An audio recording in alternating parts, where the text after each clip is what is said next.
Добрый день. Вчерашнее приобретение. Фигурка называется Самсон, разрывающий пасть льва. Вот такая вот она большая, 28,5 сантиметров. Очень качественное, хорошее литье. Такое прямо вот детализация очень хорошая. Без ударчиков, там без ничего. То есть такая вот красивая, очень красивая интерьерная вещь.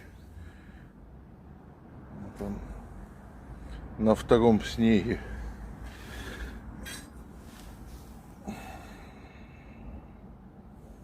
Эти фигурки сдают просто в металлолом. Так что, если они у кого-то есть, предлагайте. Они стоят гораздо больше металлолома. От 1000 гривен и выше. Всем спасибо.